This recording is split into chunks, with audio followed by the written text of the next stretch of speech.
So now we have a special guest, Mr. Rohan Gavaskar, who is now a cricket expert. Rohan, first of all, thank you so much for joining us. And my first question, you have seen this Indian team very closely in West Indies and now in Zimbabwe. What's your first thought when you look at the Asia Cup, a high-profile tournament? Well, I think, look, this Indian team has a lot of depth. It's good signs for Indian cricket. The fact that, you know, you've got, at the moment, I think Indian cricket is at a situation where Australian cricket was in the late 90s or early 2000s, where Australia could have fielded 2-3 international sides.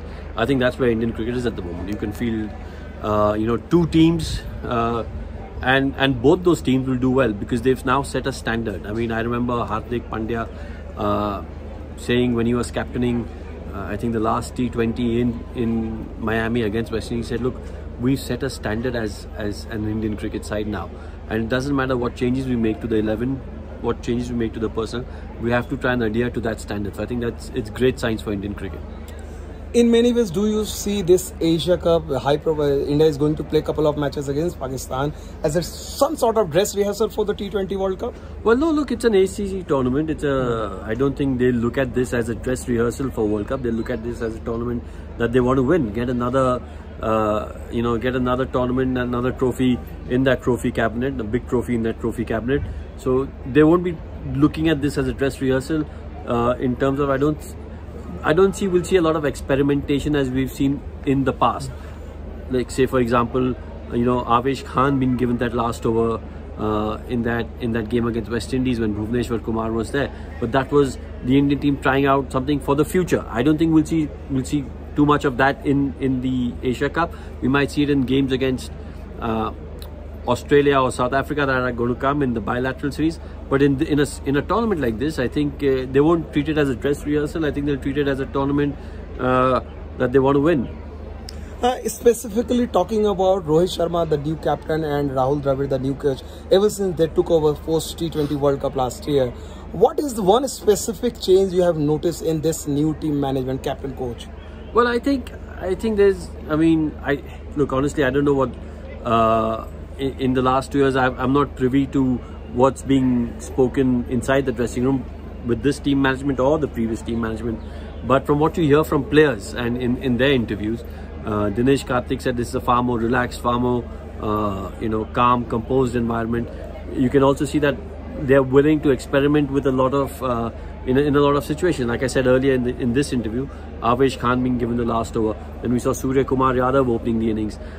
We've seen in the ODIs against Zimbabwe, even though, you know, Rahul Dravid and Rohit Sharma are not here, it's KL Rahul and VVS Lakshman as captain and coach. We've seen Sanju Samson keep in the first 2 games and Ishant Kishan keep in the 3rd game. So again, they're trying different things, and that's good to know. That's good to see. Also, you see a lot of the players getting, you know, proper opportunities, not just 1-2 games. They may get, you know, they might get a run of 5, 6, 7, 8 games.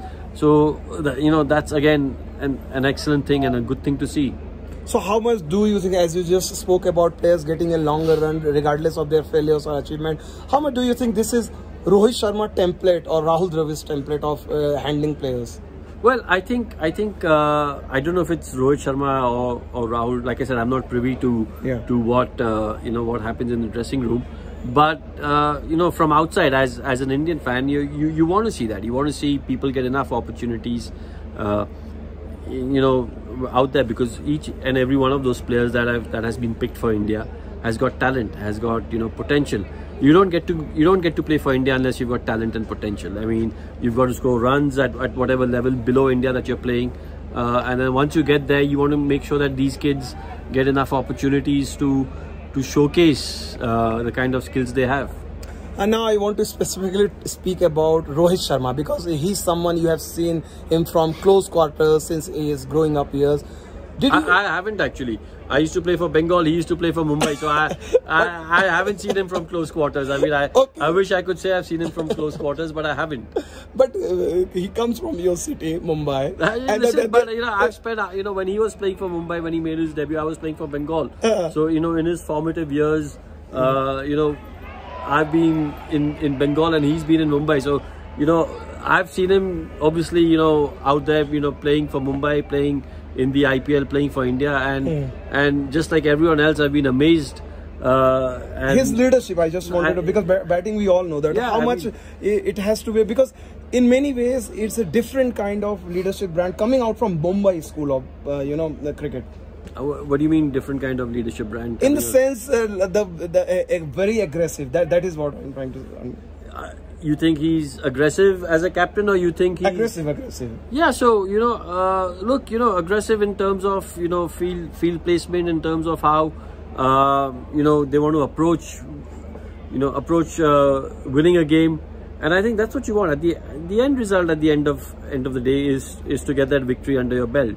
The end justifies the means. So whether he's aggressive or whether he's laid back, if he gets the results that that he has been getting so far, whether it's been in the IPL or in his short tenure as a captain, we're going to be one happy nation, because that's what we want to see. We want to see India win. So look, if he keeps getting the results, it's great. My last two questions, Rohan, before I let you go.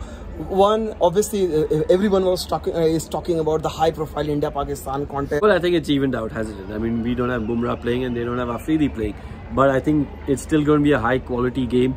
Look at the batters that are there on either side, India, Pakistan. Look at the bowlers that will be on display. Two high-quality cricketing nations going head-to-head against each other. Look, it's going to be interesting. It's going to be riveting, and obviously, hoping that the result goes the right way, which is an India victory. My final question, Rohan. A word on Rishabh Pant and Hardik Pandya. These two, the new brand of Indian cricket. Well, I think they're amazing. I mean, I'm a huge fan of both of them. I think Hardik's captaincy in the IPL and in the few matches that he's led in India has been exceptional. Rishabh, I think, is a phenomenal player. We sometimes tend to overlook what he has achieved in a short span in his international career. You look at his test career, I think he's played 30-35 test matches. He's got 100, I think, about 5 or 6 hundreds, and he's got about 4 or 5 90s. Now if he had converted those 90s into hundreds, you would have had about 10 hundreds in 35 test matches, and that is phenomenal. So he's a once in a generation talent. Talent like his doesn't come along, and we as Indian fans, we've got to do everything we can in terms of just not nurturing that talent, because he's well on his way, but making sure we encourage him, and there will be failures along the way, and we don't get on his back when there are failures, because players like him don't come along that easily. Thank you so much, Rohan, for talking to us, and it was a real pleasure talking to you. No problem. Thanks Thank you. Thanks Thank you.